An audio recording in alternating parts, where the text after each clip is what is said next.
Então, boa noite a todos. Vamos iniciar aí mais um estudo pelo Espiritismo para Todos. A gente está na página 327. Na semana passada que a gente estudou, né? A gente está no item: o progresso evolutivo, intelecto moral deve ser consciente e voluntário. Então, aqui ele está falando desse processo, né, de desenvolvimento, sobre as sensações da alma, né, estando relacionadas em sua causa primária com o entendimento e não com o ato. Acho que essa é uma parte importante. Quando o conceito, né, adotado pelo espírito é contrário às leis da alma presentes em sua consciência, ele age mal, e a consequência natural dessa escolha é a lei moral, né? E aí aqui ele vem falando um pouquinho do processo de arrepender-se, né? Das vidas seguintes com a finalidade de superar um hábito ou uma imperfeição, substituindo o hábito pelo hábito, né, do bem, que se torna uma virtude, né? Se tornando assim uma conquista do espírito, um retorno, né, sério e efetivo ao bem. E agora a gente vai seguir aqui no último parágrafo, quando morre o indivíduo. Quando morre o indivíduo, alguém quer ler para a gente?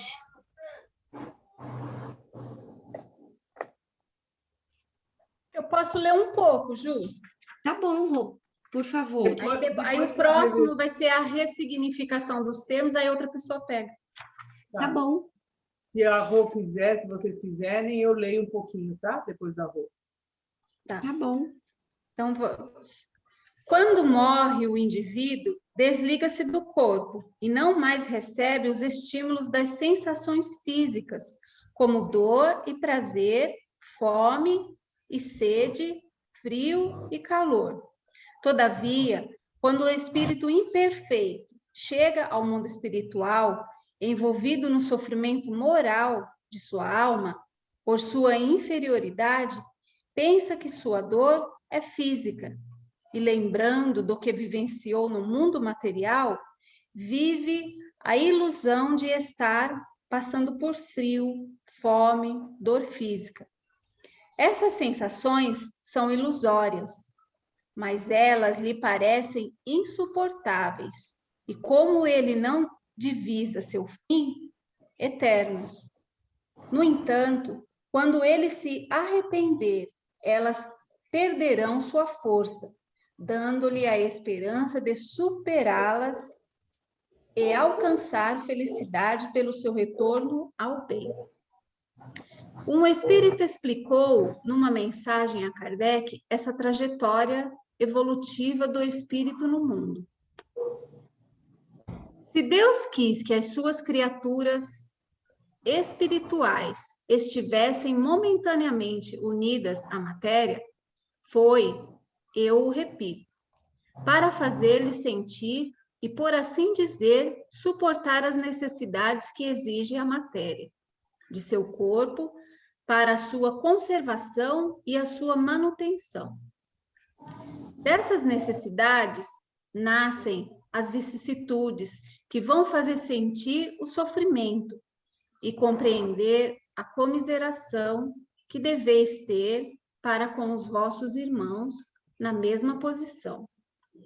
Esse estado transitório é, pois, necessário para o progresso de vosso espírito, que, sem isso, permaneceria estagnado. As necessidades que vosso corpo vos fazem experimentar estimulam vosso espírito e o forçam a procurar os meios de provê-las. Desse trabalho forçado nasce o desenvolvimento do pensamento. O espírito, constrangido a presidir os movimentos do corpo para dirigi-los, em vista de sua conservação, é conduzido ao trabalho material e ao trabalho intelectual, que se necessitam um ao outro e um para o outro, uma vez que a realização das concepções no espírito exige o trabalho do corpo e que este não pode fazer senão sob a direção e o impulso do espírito. O espírito, tendo assim tomado o hábito de trabalhar e sendo constrangido ao trabalho pelas necessidades do corpo, o trabalho, ao seu turno, se torna uma necessidade para ele. E quando desligado de seus laços, não tem mais que pensar na matéria, e pensa em trabalhar em si mesmo, para o seu adiantamento. Kardec, Revista Espírita, 1864, fevereiro, página 11.2. É do artigo, chama Dissertações Espíritas, Necessidade da Encarnação, para quem depois quiser pesquisar. Alguém quer comentar algo dessa parte que eu li?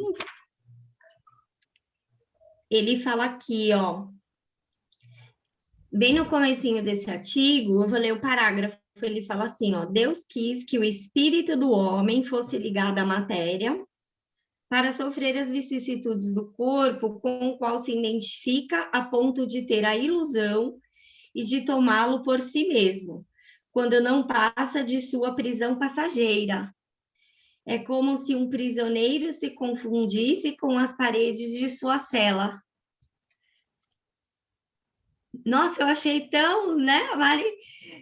Fez assim, eu achei tão bonito esse artigo. E as observações de Kardec, acho que a gente tem estudado, ele coloca assim, ó, a essas observações, e eu achei também, né, o médium, não sei ler em francês, ele já é Percheron, acho que é isso, né? E o espírito que assina é o pai dele, ele assina lá, teu pai, assistido pelo espírito Pascal. E na observação, ele coloca assim, ó, a essas observações perfeitamente justas, acrescentamos que, trabalhando para si mesmo, o espírito encarnado trabalha para o melhoramento do mundo em que ele habita.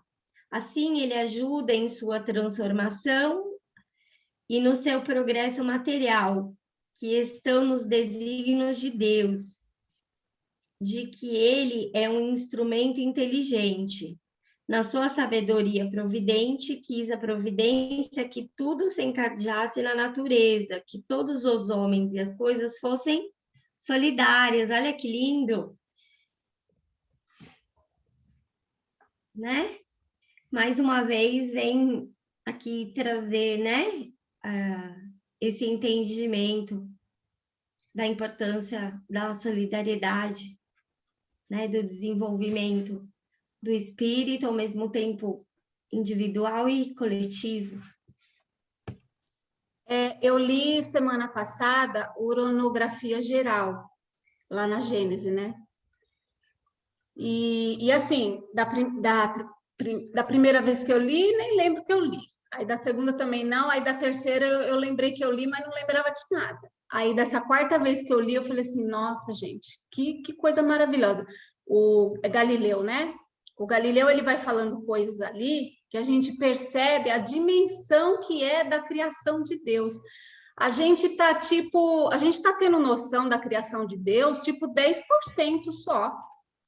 Com a doutrina dos espíritos, eu tenho a impressão que a gente está tendo noção da criação de Deus somente 10%, com a doutrina dos espíritos. E aqui, quando ele fala assim, porque eu pensava assim, tá, Deus criou o espírito, mas, gente, por que ele tem que reencarnar? Por que ele não pode evoluir lá na espiritualidade, né? Aí ficava perguntando, tá, porque tem as vicissitudes da vida, tem a relação das pessoas, tudo, mas aí depois eu falei assim, mas no mundo do espírito também tem as relações, né? E daí essa parte aqui que Kardec fala fica bem claro, porque se a gente pensar lá na uranografia, que o Galileu fala assim, o espírito, ele participa da criação também, no sentido de construir também. Deus criou, né, espírito e matéria. E quem é que lidar com a matéria? O espírito também lidar com a matéria. Então, tem a matéria do mundo espiritual e tem a matéria aqui do nosso mundo físico. Então, quando ele fala assim que o trabalho, né? além de vencer as vicissitudes da vida, que são os meios de relações e tal, os conflitos, também construir. Aí eu fiquei pensando assim, caramba, tem desertos que a pessoa vai lá, constrói, vira um oásis, vira um lugar habitável, com um jardim, com tudo, como que se fosse a própria natureza que tivesse feito.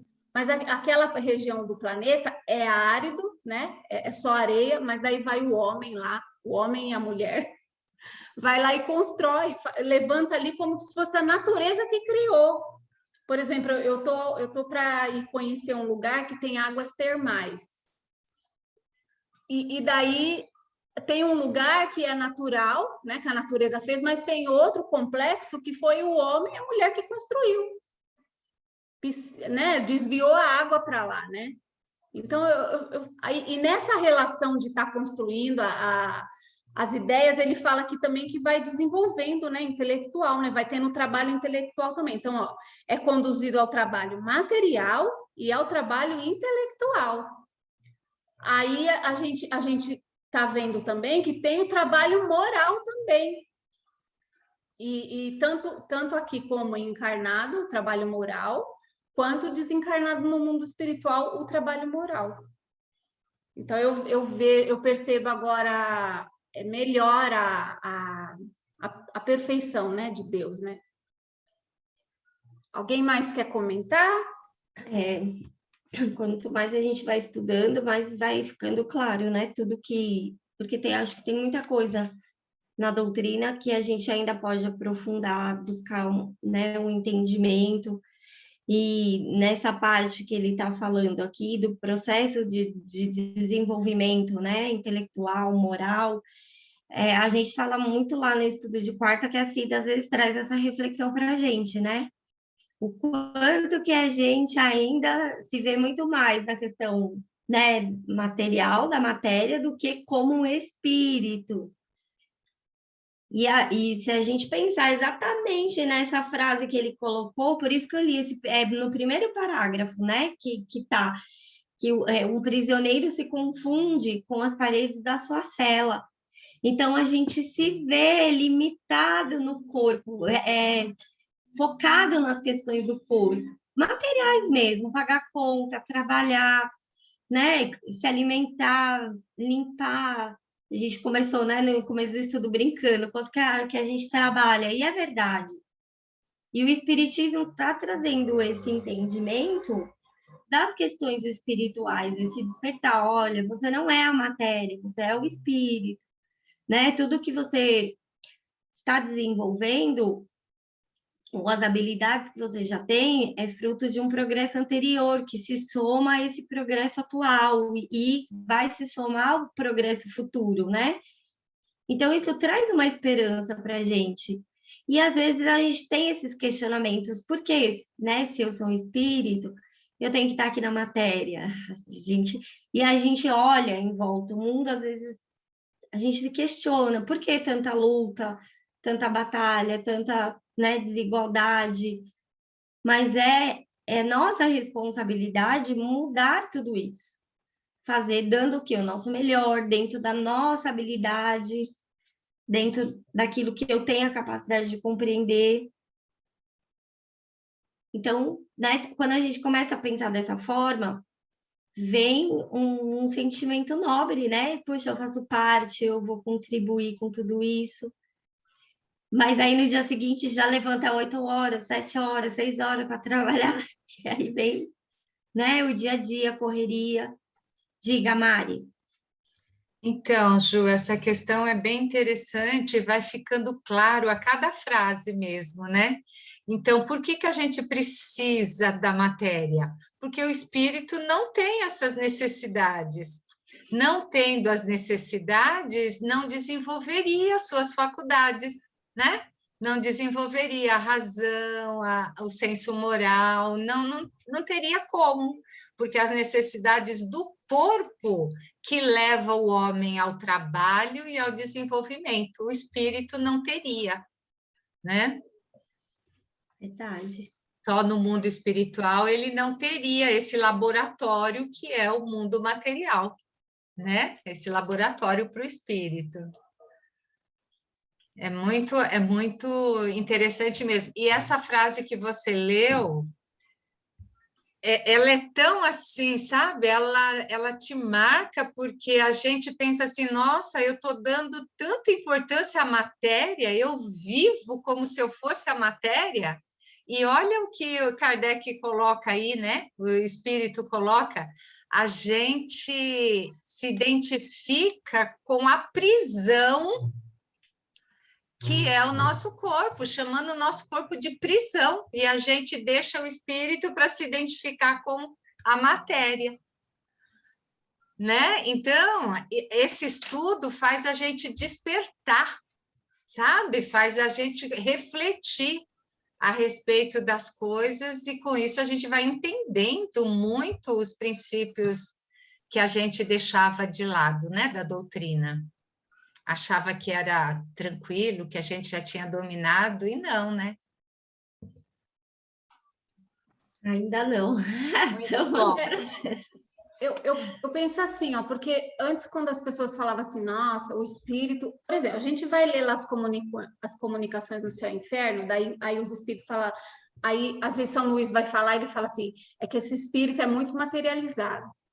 Aí eu ouço essa frase, como eu ouço a frase, fala assim, a gente tem que aprender a amar o próximo. Para mim não está falando nada. Agora, quando a gente vai ter um entendimento de como é a lei de Deus, que é só do bem, que não tem antagonismo, sabe? Aí, quando ele fala isso, aquele espírito ainda é materializado, aí a gente traz tudo isso aqui na mente, a gente tem uma redação na mente, explicando para nós mesmos o que significa falar que aquele espírito é materializado. É isso mesmo, ele é materializado e está querendo dizer que ele enxerga onde ele está como o mundo da onde ele saiu, do mundo material.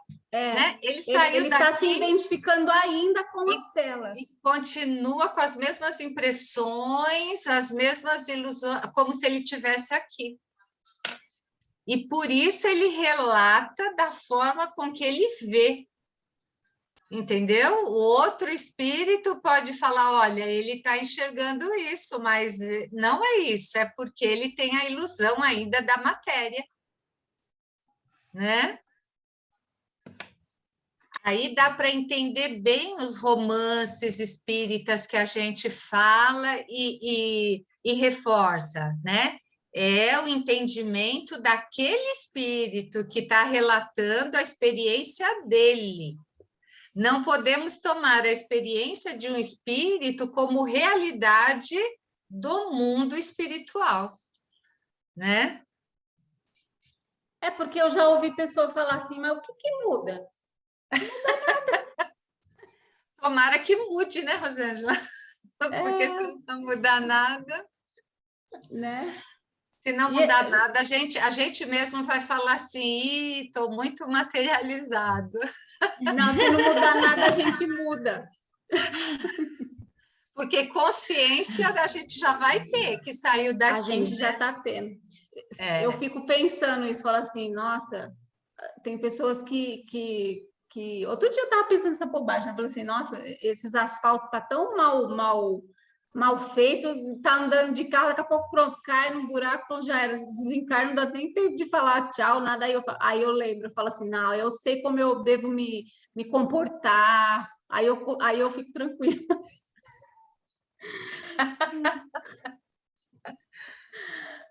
Ô, Ju, vamos continuar lendo?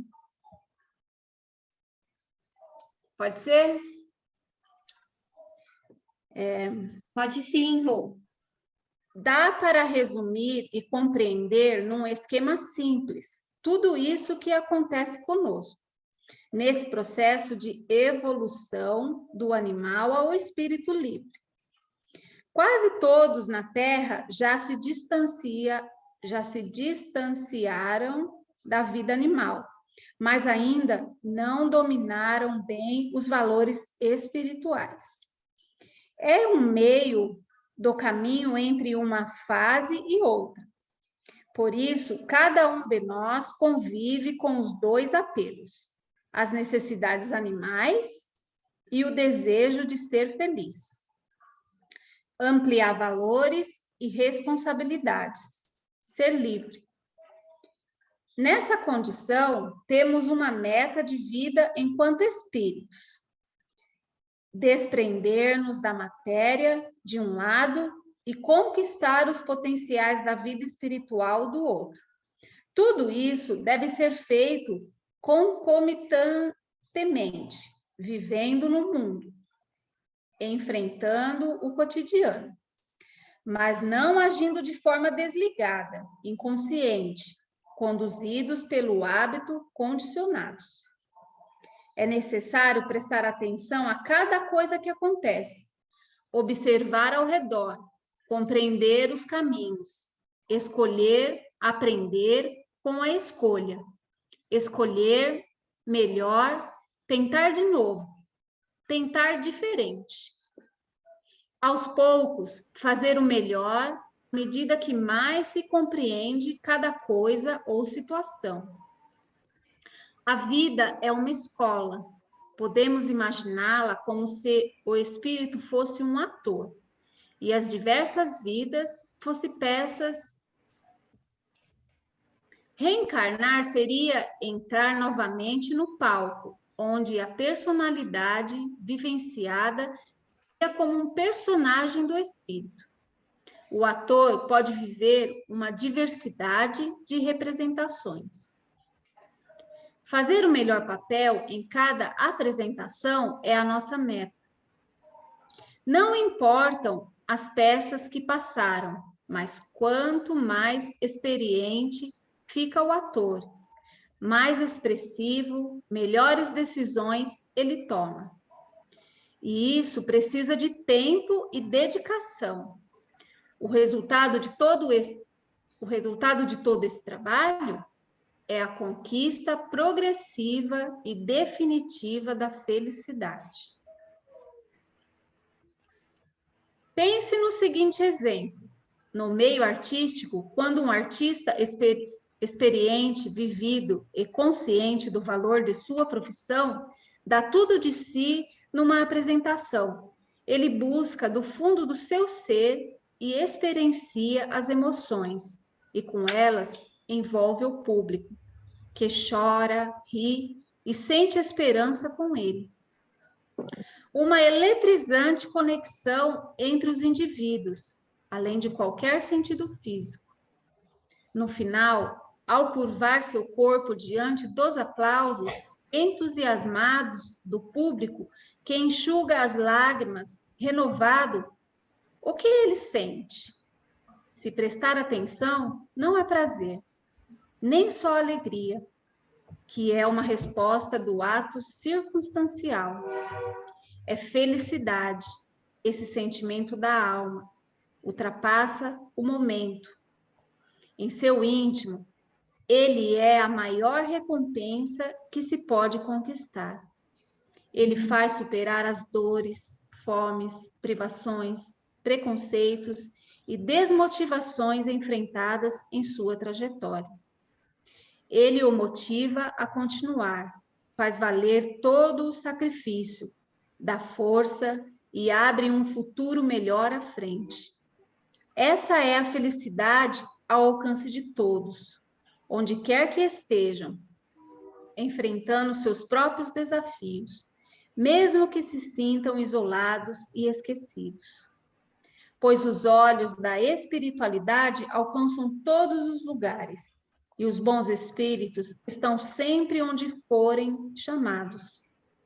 A felicidade está no cuidado da mãe, na atenção do pai, na luta do trabalho pela sobrevivência, no amparo aos animais, nas mais diversas formações familiares, na confiança mútua dos casais que se amam, em toda a ação de desprendimento. É a consequência natural do ato do dever, da caridade incondicional. A mais pura autonomia. Essa é a verdadeira moral espírita. A partir daqui, alguém pega para ler, se alguém quiser fazer comentário.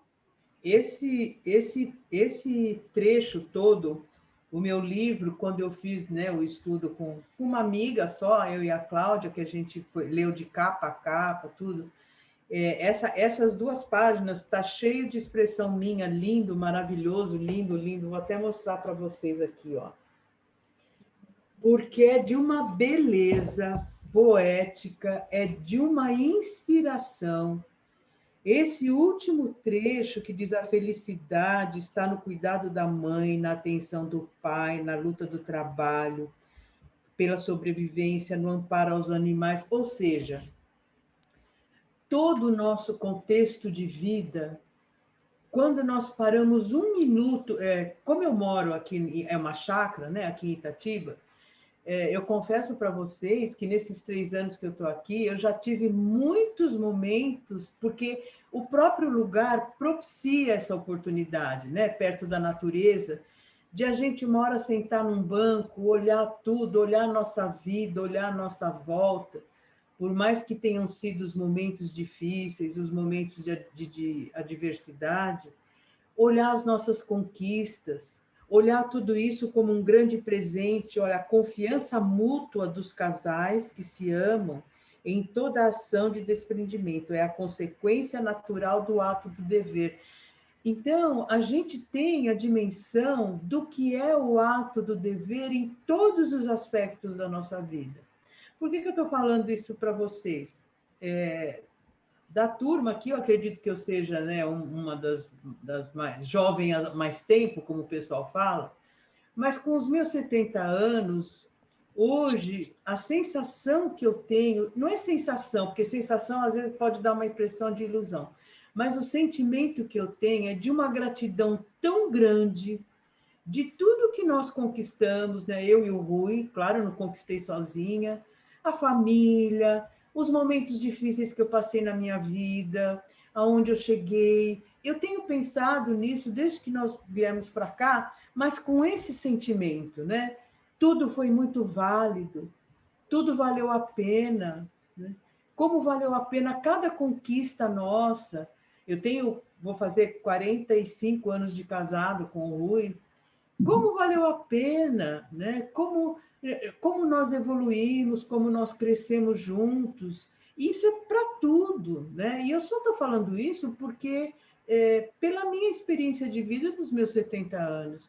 Então, eu me lembro que quando nós lemos esse pedaço, eu me emocionei muito, porque quando nós colocamos no lugar do ator diante da vida, com os papéis que nós desempenhamos, né? Mãe, esposa, irmã, madrinha, filha, amiga, cunhada, não importa, sogra, né? Avó. Então, a gente só tem a agradecer a Deus, porque esse caminho do progresso, da conquista, é de todos nós, sem exceção. Né? Os mais jovens...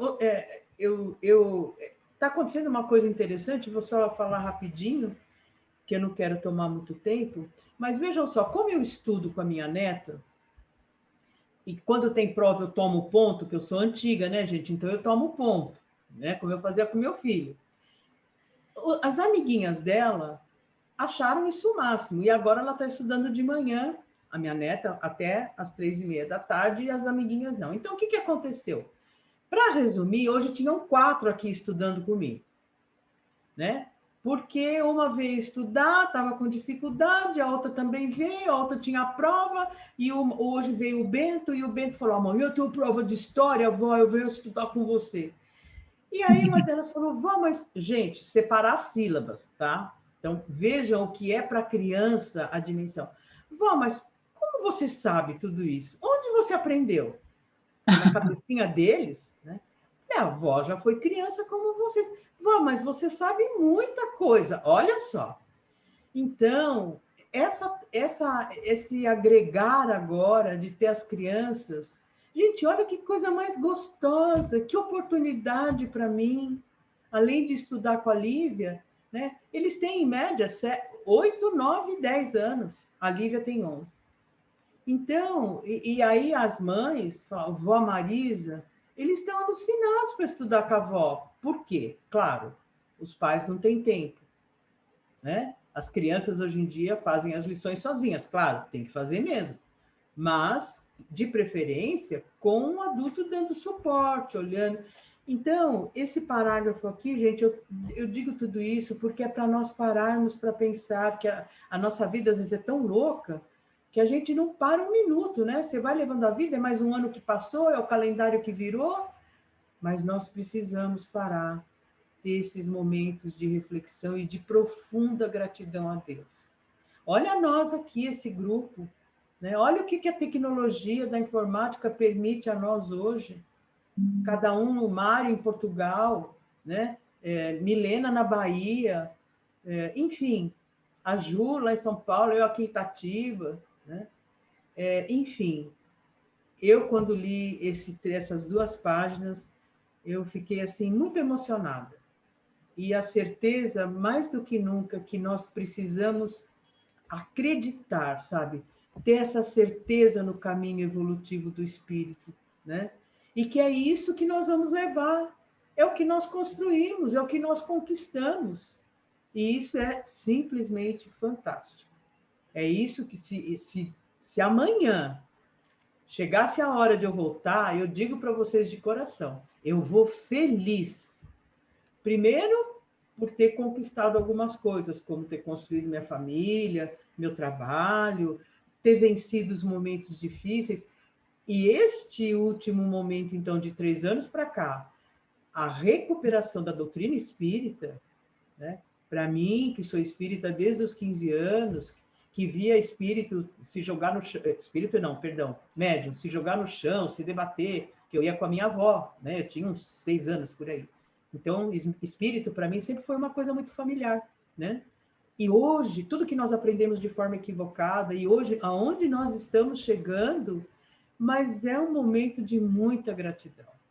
De ver essa doutrina espírita maravilhosa. Hoje nós conhecemos como nós podemos chegar na espiritualidade. Se nós vamos chegar, é outra história. Mas nós podemos chegar felizes, conscientes, com uma perturbação muito pequena, vai depender de nós, né? Para seguir o nosso caminho na jornada espiritual. Então, esse livro, para mim, foi maravilhoso, e esse pedaço que nós acabamos de ler, fantástico. E uma parte que ele fala, que ele escreve aqui, que agora eu não estou achando, mas ele fala assim, a gente pode começar aqui enquanto encarnado. Né? Se a gente está adquirindo esse entendimento, esse discernimento e tal, a gente já começa aqui. E antes eu pensava assim, nossa, isso há uns, sei lá, uns 7 anos atrás. Nossa, quando eu desencarnar, eu quero ir para um mundo melhor, né? Nossa, que difícil viver aqui nesse mundo. Né? Aí hoje não, hoje eu penso, eu quero voltar para cá, exatamente. Quero voltar para cá e quero ficar muito tempo aqui. Eu nem não quero ir para outro. Eu quero que as pessoas, o que eu puder fazer para conduzir as pessoas a ter a percepção e o entendimento que eu estou conquistando, não vai ser igual o meu. Mas esse caminho, sabe? O que eu puder apontar para aquelas pessoas, ó, esse caminho aqui, experimenta esse. Eu quero fazer. Então, quero vir nesse planeta aqui muitas vezes, que estava um amigo falando assim, nossa, eu quero ir para outro planeta quando desencarnar. Eu falei assim, por que não ficar aqui, né? E ajudar no que for necessário, né? Não ir embora para outro. Bom, aí a Marisa, se você quiser pegar, Marisa, para ler o próximo. Pego sim. Alguém quer comentar mais alguma coisa desse item que a gente leu? Senão a gente segue. Então tá. Ju, a hora que você quiser interromper, você dá um alô, tá? A Ju ou alguém, né? A ressignificação dos termos no contexto da teoria espírita.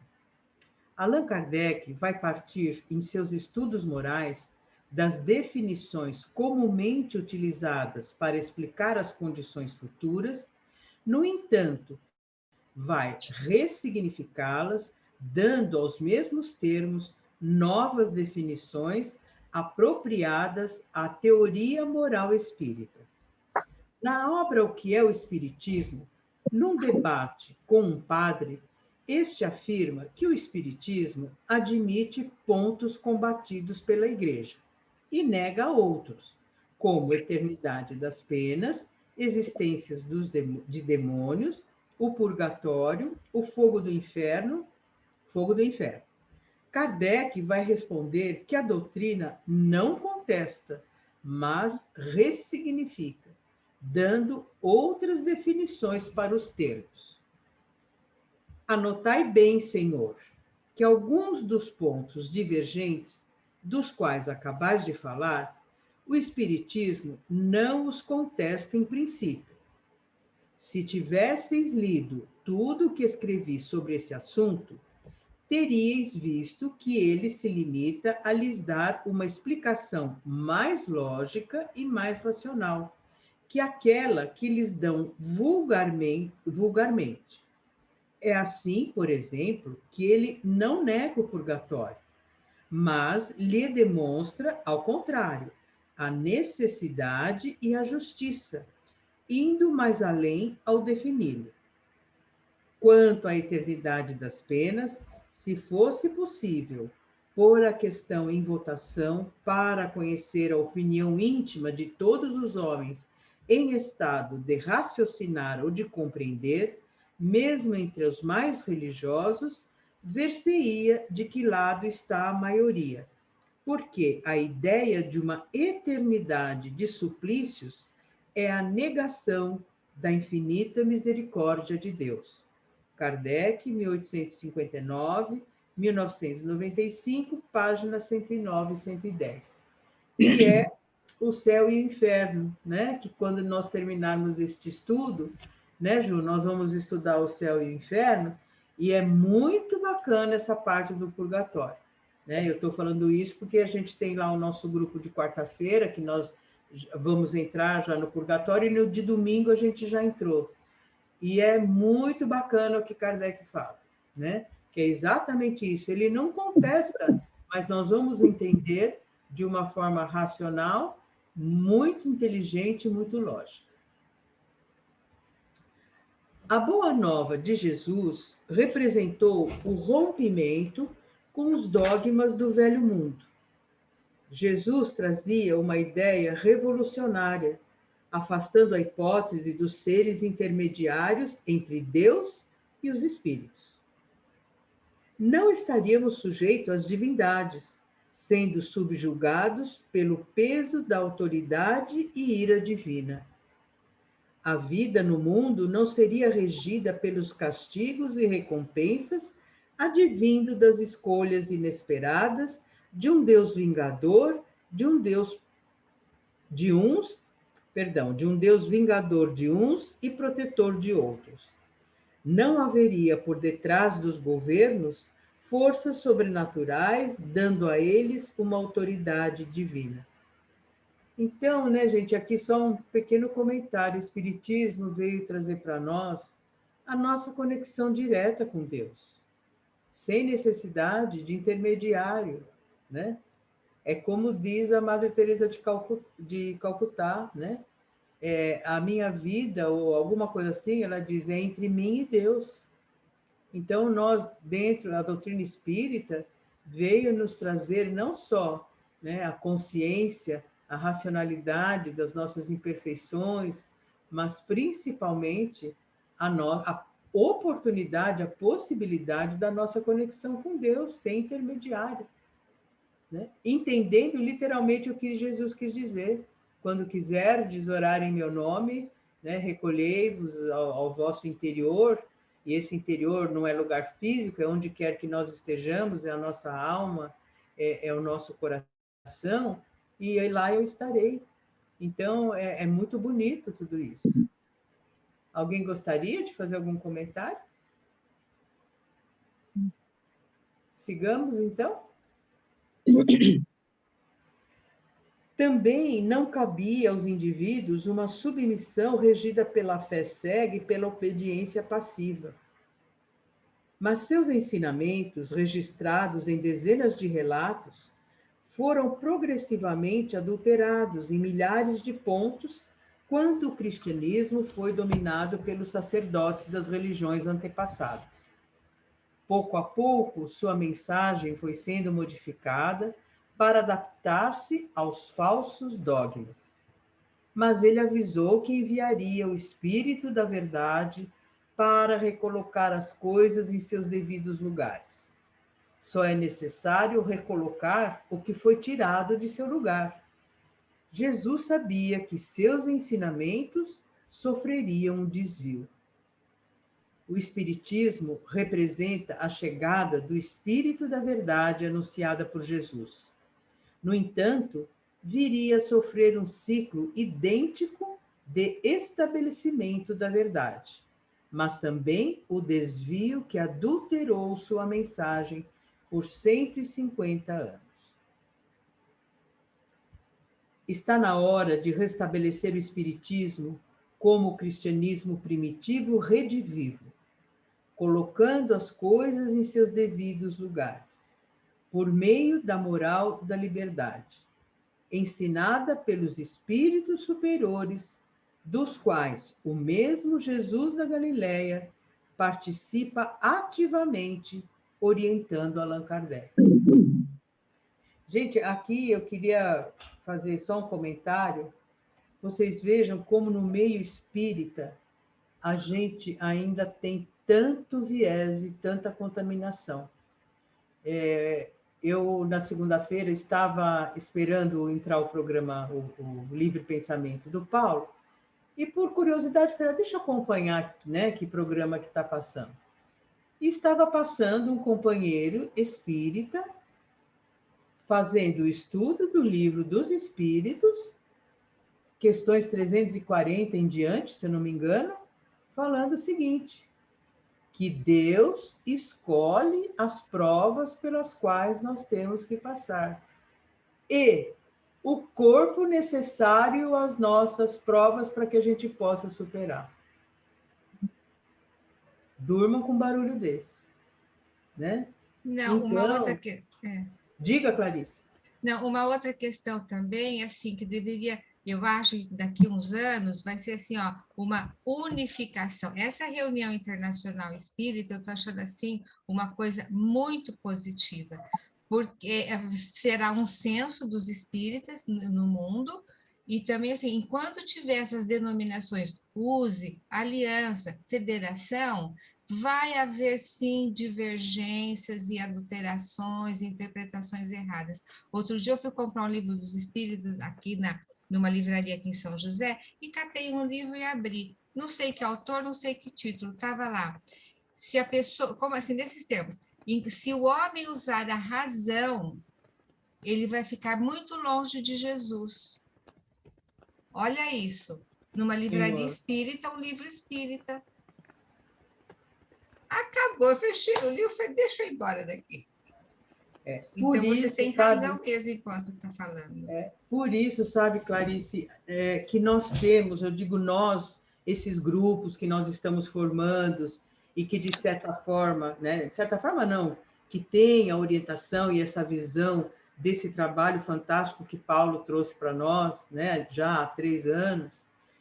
Olha só que coisa louca, né? Um dia eu estava lá em casa, lá em São Paulo, e eu vi assim, eu estava na internet, eu vi assim, Revolução Espírita, a capa do livro. Eu falei, nossa, que título, Revolução Espírita? Nossa, que será que tem esse livro? E comprei o livro. Foi assim que eu fui conhecer o Paulo, né? Porque eu li o livro, fiquei encantada e por aí o caminho que todos nós fizemos, né? Palestras, lives, etc. Então, eu entendo hoje, ainda mais que nós lemos, estudamos este livro e vimos a proposta original de Kardec, lembra uma hora que ele diz assim que os grupos não devem procurar constituir uma instituição, ele fala alguma coisa assim, eu não me lembro exatamente as palavras. Mas você tem razão, Clarice. Enquanto tiver as federativas, enquanto tiver esse povo que se acha a casa máter do espiritismo, né, e que não houver uma unidade, nossa, nós estudamos tanto, né, nesse grupo, a unidade de princípios, a unidade de método, né? Do método, a unidade de organização, está virando um samba do crioulo doido, né? Que nem ontem o Cláudio Palermo estava falando, eu não sei nem do que se trata, mas até fiquei curiosa para conhecer, que ele entrevistou um médium aí, lá em São Paulo, que diz receber Allan Kardec, gente, você vê, a humildade começa daí, né? Ele está recebendo Allan Kardec. E escrevendo os livros, e vai soltar o Livro dos Espíritos, obra revisada segundo Allan Kardec. Pelo amor de Deus! Né? Ele falou isso, quem assistiu o sangue do século XXI. Então, quem assistiu o livro Pensamento segunda-feira viu. Quer dizer, então, nós precisamos fortalecer essa unidade, sabe? Nos grupos de estudo, no entendimento dos conceitos, estudando profundamente, né? Eu faço estudo com uma moça de domingo, ela me conheceu no YouTube, quis estudar comigo, só que ela tem um método um pouco diferente, porque ela pegou o Céu e o Inferno, ela vai estudando os casos, mas tudo bem, enfim, o importante é o interesse. E quando ela começou, ela falou, Marisa, eu estou perdida, porque tem o espiritismo do Divaldo, tem o espiritismo do não sei de quem, tem o espiritismo progressista, tem o espiritismo da federação, qual que nós vamos seguir? Eu falei, nós vamos seguir a doutrina espírita nas obras originais de Allan Kardec. O que os outros e pelo menos a nossa conduta tem sido essa, nós que eu digo do grupo, nós todos aqui, né? Se Kardec, como Paulo falou na nossa live, quem assistiu, né? Que nós temos que ler, eu falei, agora além dos 4 olhos que eu já tenho, que são 2 do rosto, mais 2 do óculos, Juliana, eu vou ter que pegar mais 2, porque cada frase de Kardec nós temos que decodificar, entender, usar o raciocínio lógico, né? Porque senão vira esse samba do crioulo doido que está ficando a doutrina espírita. Mas você falou do Revolução, mas eu pensei, quando eu vi, né, o primeiro livro que eu comprei dele foi o Revolução e o Méser. Aí eu falei assim, nossa, da onde que o Paulo tirou esse título, né? E aí, lendo a revista espírita, tá lá, o espiritismo é uma revolução nas ideias. Ele tirou do espiritismo, da revista espírita, tá muito claro, escrito por Kardec. Mas, né, a gente não tinha o hábito, né, de estudar a revista espírita com tanta profundidade e todas as questões dos desvios, da adulteração, né, do falso entendimento, das falsas ideias que ainda se misturam com o entendimento que o espiritismo, né, traz referente às questões espirituais, mas às vezes é um trabalho também nosso, né, de estudo, de dedicação, porque Kardec é muito claro, né, instruí-vos, estudai, compreendei, e aí, né, você, né, pode se dizer, eu concordo com o espiritismo. Se você não estuda, como você vai concordar? Você não sabe nem o que está escrito. E aí fica aquela projeção, né?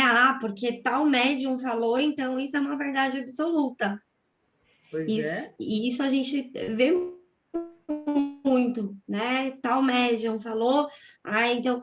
E assim, isso está instaurado nas pessoas, né, que fazem parte do movimento espírita, porque em grupos, né, pelo Facebook, aí, vários, a pessoa entra e fala, eu gostaria de estudar a revista espírita. Assim, de 100 comentários, uma pessoa fala assim, leia o Livro dos Espíritos, Livro dos... O resto, gente, é tudo livro, assim, romances, Violetas na Janela, não contra o livro, gente, mas ali você não vai encontrar o princípio espírita, porque é a vivência do espírito. Para você, né, compreender, você tem que estudar o princípio. E principalmente... E assim, de 100, diga, Má. E principalmente assim, né? Eu confesso para vocês que eu fiquei tão incentivada, né? Desses 3 anos para cá, a estudar profundamente, porque ler eu li, gente, o Livro dos Espíritos, li, né? Dava aula no Terceiro Aprendiz, Livro dos Médiuns também li, né? Mas Revista Espírita, tinha a coleção, nunca tinha pego, né? Eu não tenho vergonha de confessar minha ignorância. Gente, sempre esteve lá em Kardec, em milhões, não vou dizer milhões, estou sendo exagerada, em vários artigos, a importância da vontade. Tem trocentas vezes a palavra razão, vontade, e alguma vez nós paramos para pensar sobre isso. Por quê? Porque a gente tinha esse conceito da vontade como se fosse o desejo. Ai, que vontade de comer um doce. Ai, que vontade. E aí eu falo, e aí, por que eu estou falando isso? Porque eu tenho uma amiga que no começo ela estava muito resistente a tudo isso. E ela ficava assim, mas de onde o Paulo tirou isso? Mas de onde o Paulo tirou isso? Vamos ver de onde ele tirou. Né? Porque ele mesmo fala, gente, eu não trago nada novo, está tudo em Kardec. E está tudo em Kardec. É impressionante. Aí a gente foi estudando, e esse livro, para ela, foi um divisor de águas, né? E a partir desse livro, então, nossa, hoje a gente... É com ela que eu estudo as obras de Leon Denis, né? E, então, quanto tempo nós lemos as obras de Kardec, né? E, no entanto, nós nunca demos, assim, o entendimento correto de razão, vontade e imaginação, e por aí vai. E é por isso, sabe, gente, vou só terminar esse comentário, que eu digo para vocês que eu não consigo mais, depois que eu li No Céu e Inferno, que nós vamos ter oportunidade de estudar, a história dos relatos em estado estático. O que é o estado estático? Como Kardec considera o estado estático, que é o êxtase. Eu dou um carro novo para quem me provar que ensinamento moral que a gente tem estudando o Apocalipse. Porque tem casa espírita que segue a federação e que no programa de aprendizes do Evangelho tem o estudo do Apocalipse. Que fica lá um semestre inteiro estudando quantos cavalos, quantos selos. Não, porque o livro é o Evangelho. Eu preciso ler o Apocalipse para saber que o livro que está mencionado lá é o Evangelho. Então, cada vez mais nós temos que estar atento ao ensinamento moral. Assim como nós encontramos nas obras de Kardec os ensinamentos, o ensinamento moral, os princípios da doutrina espírita, é isso que eu digo, né? E Kardec, lá na Autonomia, vocês estão estudando Autonomia, não sei se vocês já chegaram nesse pedaço. Eu digo vocês porque eu não estou, né, no grupo de vocês, que é o mesmo horário quase do nosso, não dá. A gente terminou, Mal. Terminaram? Então, vocês Sim. devem lembrar daquele pedaço que, quando no livro, Paulo relata, né, das apostilas que já estão feitas, dos cursos estruturados, daquelas comunicações mediúnicas que parece comunicação da cozinha de casa, com os recados particulares, sendo que as comunicações mediúnicas sempre trouxeram ensinamento moral. Então, tudo isso para dizer que nós precisamos estar atentos. E aonde nos cabe, sabe, poder fazer valer essa nova abordagem, a verdadeira doutrina espírita, nós temos que, entre aspas, né, brigar por isso, brigar nesse sentido de utilizar o nosso raciocínio lógico, a nossa análise crítica e explicar por que não faz sentido nenhum eu ter num programa de evangelho, de aprendiz do evangelho, Apocalipse. Não tem sentido, né? Então é isso, nós precisamos fazer esse link, sabe? Quando nós podemos, né? Quando nós temos a oportunidade de intervir, dizer, olha, vamos analisar para que colocar esse conteúdo. Em vez disso, podemos colocar um artigo da Revista Espírita, 1, 2, 3, quantos quiser. Então, é nesse sentido. Se eu tiver errado em algum ponto, alguém corrige, por favor. Mas o Paulo, ele traz na obra dele, falando que no século XIX, quando a doutrina dos espíritos chegou aqui no Brasil, teve dois grupos de estudo. O que foi para o lado do evangelho e o que foi para o lado de ciência filosófica, né? Ciência. E daí, vou dizer aqui no Brasil, porque é como a nossa amiga aí falou, esse grupo que vai reunir os grupos que estudam o Espiritismo pelo mundo, para cada um falar, vai ser muito legal. Porque a gente vai identificar, entendeu? Esse aqui está na base de Kardec, esse aqui está equivocado por causa de como o Espiritismo chegou no Brasil. Então, aí o que acontece aqui no Brasil? As pessoas vindas de outras religiões, por exemplo, do catolicismo, chega no Espiritismo e tem lá Jesus como guia e modelo, pronto. Aí ele pensa assim, estou em casa, vai ser igual. O mesmo Jesus que é apresentado no catolicismo é o mesmo que está aqui. Aí, quando tem a obra do Emmanuel, né? Paulo e Estevão, e as obras do Emmanuel que falam um pouquinho de Jesus, né? E da época lá de Jesus. Se a gente for perceber ali o trabalho do Paulo, reparando, né? Os erros que ele percebeu que ele cometeu, ele reparando na mesma encarnação e o trabalho daquele apóstolo, que agora eu não lembro o nome, isso para quem lê o livro, né? Que fazia as casas onde recebia as pessoas e fazia a leitura do Evangelho de Mateus, né? A gente vai percebendo uma outra ideia de cristianismo. Então, assim, o catolicismo, ele apresenta Jesus como Deus, é uma coisa só. Aí já tem um monte de confusão. Tem os concílios que confunde tudo. Aí pegou lá o inferno dos pagãos, dos hindus, e misturou tudo e construiu toda essa salada, né? Vamos dizer assim. Que muito mais confunde do que qualquer outra coisa. E daí, quando no livro dos Espíritos fala Jesus é o guia e modelo, então a gente tem que começar a perceber Jesus pelo lado de espírito, vamos dizer assim, puro, e não pelo lado de Jesus do catolicismo, e talvez nem pelo lado do Jesus que o cristianismo fala, porque muitas pessoas se diz cristãs. E aí a gente vê quantas atrocidades foram cometidas pelo pessoal que se diz cristão, né? As guerras santas, né? Por aí vai. Um monte de preconceito que algumas pessoas que se diz cristã têm de algumas pessoas que têm opções de vida diferentes, né? Então, eu acho que a gente vê Jesus como um espírito mais evoluído, puro. Por exemplo, a gente pelo que Sócrates não escreveu nada, mas daí Platão escreveu. É como o Kardec fala e os espíritos falam. Não se prenda nem pelo nome, nem pela personalidade. É o conteúdo da mensagem.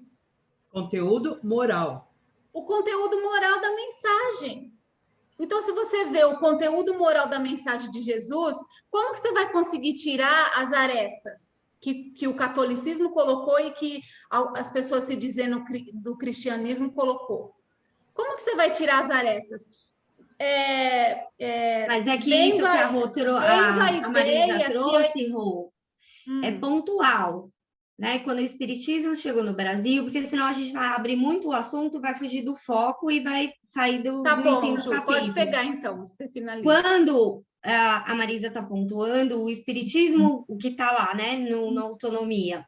Quando o Espiritismo chegou ao Brasil, ele chegou com a sua proposta original, como uma filosofia, como uma ciência filosófica. E houve um desvio de um pequeno grupo, que a gente não vai aprofundar, né? A gente vai iniciar um estudo agora do livro do Wilson Garcia de sábado, onde a gente vai ter a oportunidade de estudar esse tema, porque o grupo que já estudou autonomia, né, a gente já concluiu faz 6 meses, mais ou menos, que a gente concluiu esse estudo. E ali, né, tudo fundamentado em documentos, porque a história que se passava do início do Espiritismo era diferente da que a gente vê hoje em documentos, né? Mas a gente não vai aprofundar nisso hoje, a gente vai aprofundar isso lá no estudo do Wilson, né? Mas é importante a gente conhecer a história do Espiritismo e também a trajetória dele, como ele chegou ao Brasil, porque houve um desvio proposital. Lógico que a gente, com as nossas, né, crenças, nós temos dificuldades e, às vezes, na hora de fazer a interpretação, a gente perpassa pelas nossas crenças, não tem como. Mas houve um desvio. E aí, né, se tem toda a consequência de tudo isso, de um entendimento doutrinário errôneo, que vai, né, de encontro com o que a Clarice colocou, que é muito importante, as federativas, quem representa o espiritismo, o que é o espiritismo. E a gente só vai buscar o conhecimento buscando os livros que os espíritos escreveram, né, juntamente com os médiuns e todo o trabalho que foi feito. E vamos voltar aqui para a gente não perder esse segmento aqui que a gente vai entrar agora. Para explicar as leis da alma segundo o Espiritismo, enquanto o cristianismo redivive, restaurando a verdadeira mensagem da autonomia, como o fez Jesus, Allan Kardec vai ressignificar termos como punição, arrependimento, expiação, reparação, eternidade das penas. A diferença entre punição e expiação é o ponto primordial para compreender a teoria moral do Espiritismo, pois enquanto a punição é uma resposta natural a qualquer pensamento ou ato que vai de encontro à lei moral, ou seja, contra a lei moral presente na consciência, a expiação se dá por um esforço consciente, voluntário e eficaz para superar a própria imperfeição por meio da escolha das provas. As religiões ancestrais invertem o significado desses fenômenos, confundindo dogmaticamente castigo com expiação, como se fossem uma só coisa. Além disso, consideram que a punição é uma escolha deliberada de Deus e não uma consequência natural. Alguma dúvida nesse conceito? Não. Ok. Glossário. Estes são alguns dos termos que no Espiritismo receberam novos significados de acordo com sua teoria moral. Anjos. Deus jamais foi inativo. Sempre teve puros espíritos experimentados e esclarecidos para a transmissão de suas ordens e para a direção de todas as partes do universo, desde o governo dos mundos até os menores detalhes. Não há, pois, necessidade de crer em seres privilegiados, isentos de encargos, todos antigos e novos, conquistaram suas posições na luta e por seu próprio mérito. Todos, enfim, são os filhos das suas obras. Assim se realiza igualmente a soberana justiça de Deus, o céu e o inferno. Arrependimento. Kardec define o arrependimento como sendo, entre aspas, um fato da livre vontade do homem, ou seja, deve ser uma escolha consciente. Arrepender-se é conscientizar-se do que está acontecendo consigo, pois é preciso abandonar a falsa ideia de que se estaria sendo castigado por Deus. Essa é uma ilusão. Somente superando-a, o espírito poderá agir realmente no sentido de seu processo evolutivo. O simples arrependimento, por si só, já alivia o sofrimento moral, pois a intenção de melhorar-se já dá esperança. Alguma dúvida? Caridade. Atualmente, o termo caridade é mais utilizado no sentido de beneficência, ajuda, esmola dirigida aos pobres e desprotegidos. Mas, na época de Kardec, o significado era outro. Caridade é o ato do dever, ou seja, fazer o bem de forma livre, voluntária e desprendida de qualquer outro interesse, senão o de agir de acordo com a consciência. Pergunta-se em O Livro dos Espíritos, qual é a mais meritória de todas as virtudes? É a que assenta na mais desinteressada caridade. Aquele que age de forma desinteressada não espera recompensa nem teme castigo, pois sua moral é autônoma. Todo ato de caridade desinteressada tem como consequência uma felicidade proporcional, que jamais se perde, pois é um mérito próprio, fruto do esforço desprendido. No Espiritismo se diz caridade desinteressada.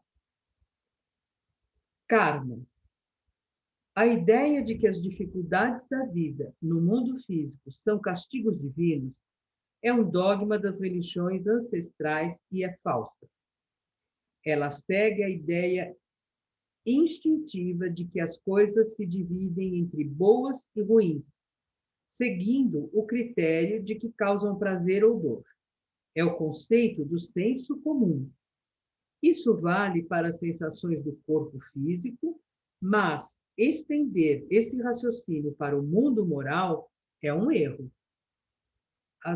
As dificuldades da vida são situações neutras e servem como provas para os espíritos conscientes das leis da alma.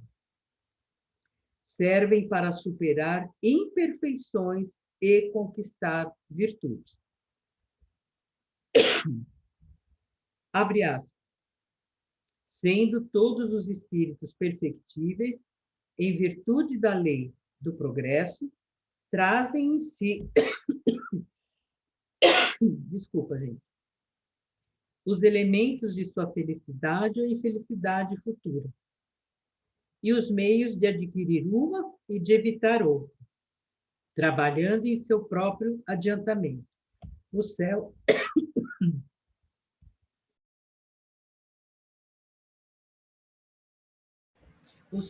e o inferno. Céu. Os dogmas definem o céu como um lugar físico no qual as almas, recompensadas por Deus, viveriam eternamente felizes. O Espiritismo demonstra que essa hipótese é falsa. No mundo espiritual, o ambiente não provoca sensações físicas, nem o perispírito tem funcionamento equivalente à fisiologia do corpo físico. Não conferem, então, prazeres nem dores físicas. A felicidade é um estado da alma. Todo ato do dever lhe confere um grau dessa sensação íntima, que nunca mais se perde. Desse modo, o espírito feliz está nessa condição, não importa onde esteja. Abre aspas. É assim que o espírito, progredindo gradualmente à medida que se desenvolve, chega ao apogeu da felicidade. Porém, antes de haver alcançado o ponto culminante da perfeição, ele desfruta de uma felicidade relativa ao seu adiantamento. Fecha aspas, o céu e o inferno. Demônios. Entre os maus espíritos existem os que têm toda a perversidade dos demônios, e a quem se pode aplicar perfeitamente a imagem que se faz desses últimos. Na sua encarnação, eles produzem esses homens perversos e astuciosos, que se comprazem no mal, que parecem nascidos para a desgraça de todos aqueles que eles atraem na sua intimidade, e dos quais pode-se dizer, sem lhes fazer injúria, que são demônios encarnados. o céu e o inferno. Deus, segundo os espíritos superiores, falta aos homens um sentido adequado para perceber Deus. Portanto, buscamos compreendê-lo pelas deduções filosóficas. O Deus para o Espiritismo, apresentado por Kardec em suas obras, dá continuidade aos estudos das ciências filosóficas, disciplinas do espiritualismo racional. Na ciência filosófica dedicada ao estudo de Deus, Teodiceia, os atributos de Deus eram os metafísicos, que incluíam as limitações que encontramos na criação. Composição, entre parênteses, simplicidade. Pluralidade, entre parênteses, unidade. Mudança, entre parênteses, imutabilidade. Sucessão, entre parênteses, eternidade. Localização, entre parênteses, imensidade. Limitação, entre parênteses, perfeição. E também os atributos morais, que transferem a Deus a condição absoluta das criaturas. Portanto, inteligência, justiça e bondade supremas ou infinitas. A explicação de Paul Janet demonstra o quanto os espiritualistas racionais estavam preparados para compreender o espiritismo. Abre aspas. Se só existisse um universo físico, os atributos metafísicos seriam suficientes. Mas existe um universo dos espíritos, um universo moral, com origem na causa primeira. Deus é causa tanto dos espíritos quanto da matéria. Janet, 1885-1886. Há perfeita continuidade entre a filosofia espiritualista racional e a doutrina dos espíritos. Espírito Santo. No dogma das igrejas, o Espírito Santo é interpretado pelo dogma da Trindade Universal, considerando-se Deus, Jesus e o Espírito Santo como pessoa trinária. Mas os originais da Bíblia não dizem, entre aspas, o Espírito Santo, mas um Espírito Santo. Abre aspas. O grego tem os artigos definidos, entre aspas, to e ro, que representa o em português, mas não possui o indefinido, um. Quando, pois, uma palavra tem o artigo definido, ele aparece normalmente diante dela. Mas, quando se trata do indefinido, como ele não existe em grego, fica a palavra sem nenhum artigo. Mas, nas traduções para o português e outras línguas, tem que se colocar esse artigo indefinido, um. Chaves, 2019, página 7. Portanto, nas diversas passagens, os autores do Novo Testamento fazem referência a, abre aspas, um bom Espírito, um Espírito Santo. Em Atos, capítulo 4, versículo 8, portanto, a tradução correta deve ser, abre aspas, então Pedro, pleno de um Espírito Santo. Aí vem em grego, né, que no caso não vamos ler porque não sabemos, certo? Ou seja, abre aspas, um espírito superior comunicou-se por meio de Pedro. É a tradução correta, livre de dogmas. Gente, olha como é importante a tradução, né? Como o idioma acaba interferindo, né? Eternidade... Marisa, pois não. só um momentinho, eu queria voltar no que você leu antes, Deus. Pois não.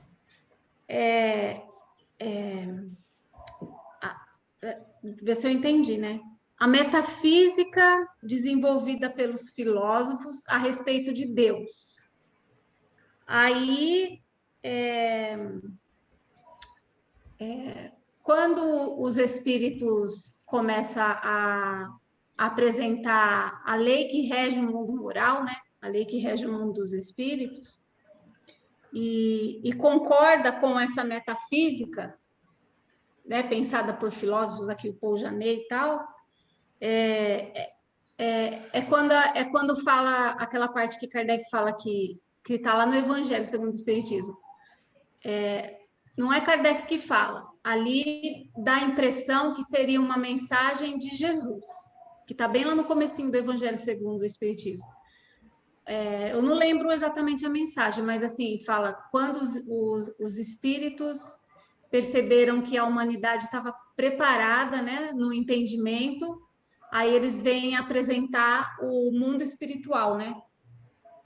Então, eu percebo aqui que quando o entendimento dessa metafísica de Deus está de acordo com a metafísica que os espíritos, eu nem sei se seria esse nome, mas eu vou usar, a metafísica que os espíritos têm de entendimento de Deus.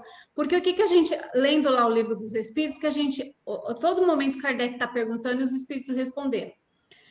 Os espíritos, a alma desencarnada, os espíritos na espiritualidade, a amplidão de visão deles, de entendimento, é muito maior, a nossa é muito obscurecida. Então, se os filósofos pensaram essa metafísica para a explicação da existência de Deus e a lei, né?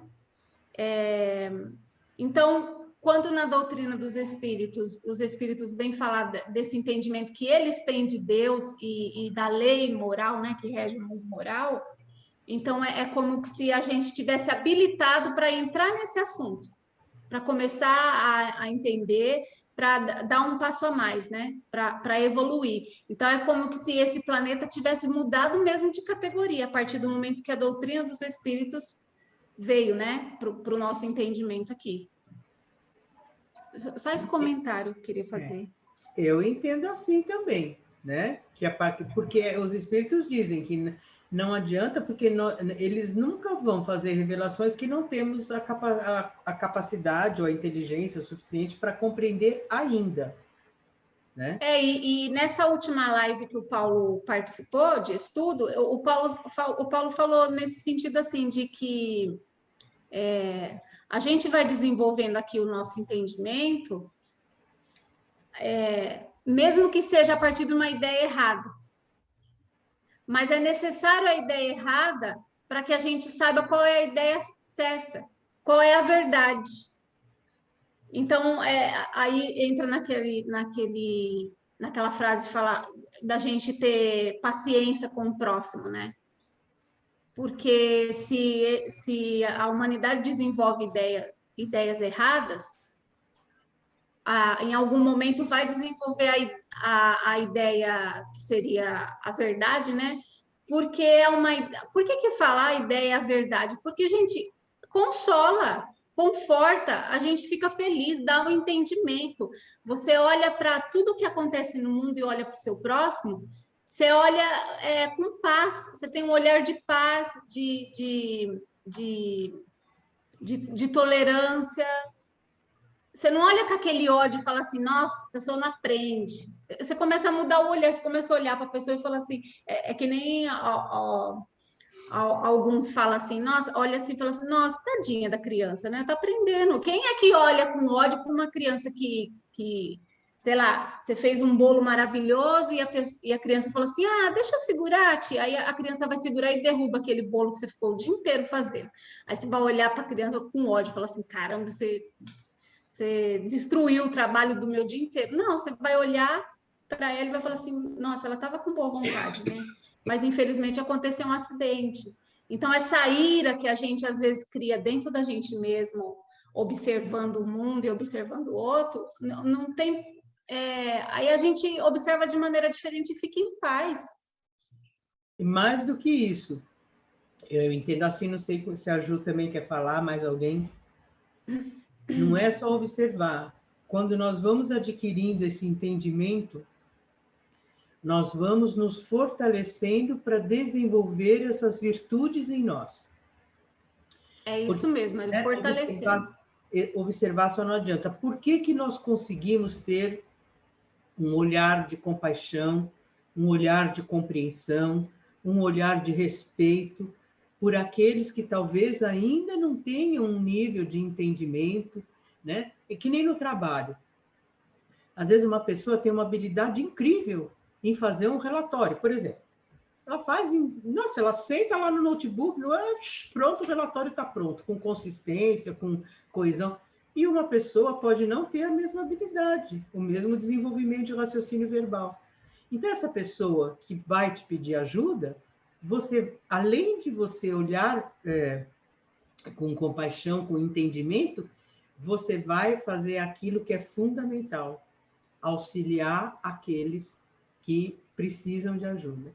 É aquilo, né, que o Paulo tem falado muito e que é uma máxima muito bonita, que é auxiliar os que sabem menos, cooperar com os nossos, vamos dizer, iguais e aprender com aqueles que sabem mais. Lá na uranografia tem essa ideia, que eu li na semana passada, tem essa ideia que o Paulo fala. Que Bom, no posso estudo fazer um metafísico, pode, claro. É o seguinte, voltando nesse texto aqui dos artigos, essa questão do Espírito Santo, do artigo, ele muda totalmente a oração do Pai Nosso, por conta do pronome. O pronome, o Pai Nosso, é todo recitado na terceira pessoa do plural, que é Deus, Jesus e o Espírito Santo. Então, a gente usa o vosso. Em todas, o único pronome, a gente vê gente rezando o Pai Nosso, fala o vosso nome, o teu, não sei o que, usa dois pronomes, o certo é tudo vosso, né? Porque se reduz à terceira pessoa. E aí eu estou pensando assim, ó, se um Espírito Santo é uma entidade do mundo espiritual, ele deixa de ser figura trina, na minha concepção. Não sei se você... Ó, porque agora, quem já leu esse parágrafo, não sei se já interpretou isso. Eu estou relendo enquanto vocês falam, eu falo, caramba, mas aqui muda a oração do Pai Nosso. Nesse entendimento. Você já viu a tradução do Pai Nosso pelo professor Severino Celestino? Não. Que é um estudioso da Bíblia? Não, porque depois, eu só conheço o Pai Nosso da Bíblia lá, o que está lá. Então, a tradução, tá? Eu vou te passar depois a análise, e aí cada um que quiser, né, pesquisar, que tire a sua... É que eu gostava muito de estudar com o professor Severino, né, Celestino, eu gosto muito dele. Do estudo das traduções. Oi? Põe no grupo para a gente... Eu já vi da outra vez que você mandou, mas tem gente que não viu ainda. Né? Eu não vi. Eu te mando. E eu fico implicada. Eu mando lá no grupo. O pronome na oração, eu acho que é fundamental. Claro, não é só nessa oração, sempre, né? Mas eu gostaria de ver, sim. Obrigada. Tá, eu mando lá no grupo e depois a gente comenta o que cada um, né, quiser comentar, o que achou. Aqui a questão da metafísica, só para a gente fechar, para não passar muito do horário. Falando de um estudo,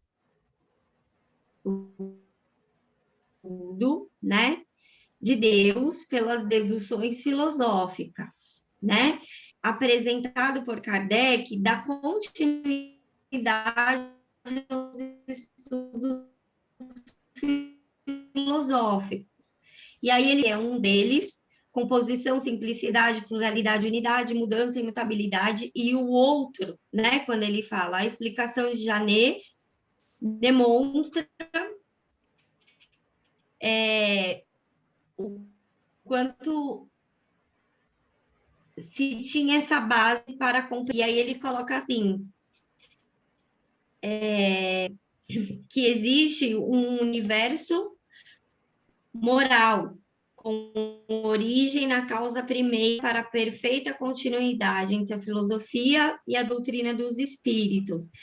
E ali ele põe, né, depois que ele coloca a composição, simplicidade, por esse método, ele vai acrescentar ali, ó, e também pelos atributos morais, que transferem a Deus a condição absoluta das criaturas. Então, a gente estava fazendo o estudo do Janet de sábado, o que o Janet vai falar? A psicologia, né, vai estudar os fatos do espírito humano, ou seja, a condição real da alma. certo? E a psicologia vai ser a base para a Teodiceia. Tá cortando? Tá cortando? Tá cortando para mim a sua transmissão bastante. Vamos fazer assim, semana que vem eu explico esse trechinho da citação do Janet para a gente fazer esse link e aí a gente segue no estudo, tá bom? Tá bom. Para a gente também não passar muito do horário. Então, a gente retoma só aqui a questão de Deus e já segue com a parte da eternidade das penas, expiação. Tá, então, paramos por aqui, é isso? Porque já é 9h35. Tá Vamos bom. voltar no Deus? Vamos, a gente volta no Deus. Ai, eu Tá não bom. volto, né, Ju? Gente, eu quero pedir desculpa para vocês. Aí eu Tá cortando. explico como tá. Aí, Ju, tá cortando, Ju. Cortando, Ju. Agora voltou. Eu estava falando que eu quero pedir desculpa para vocês, que eu vou entrar atrasada toda terça-feira. Porque voltou o meu coral, que eu estou no coral desde 2015, e não quero sair. Daí eu vou chegar um pouquinho atrasada, tá? Toda Pode terça. deixar que já tem 2 marquinhas aqui no seu nome já. Tem mesmo, 2. Tem nada, Sandra. Tem nada. Pode entrar a hora que quiser. Tranquila. Uma, minha filha estava aqui, e a outra eu fui no coral. E hoje também. Aliás, não são 2, não, são 3 marquinhas.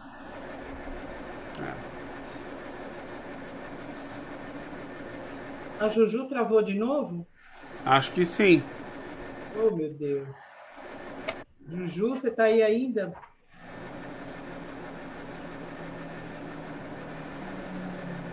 Ela travou, Satiro-san. Então, vamos embora. Boa noite Boa a todos noite. aí. Voltou. Boa noite, gente. Desculpa, mas semana que vem a gente está junto e continua nos estudos. Boa noite, gente. Obrigada. Bom, Até tchau. Tchau terça para que todos. vem. Boa noite. Tchau. Bom descanso.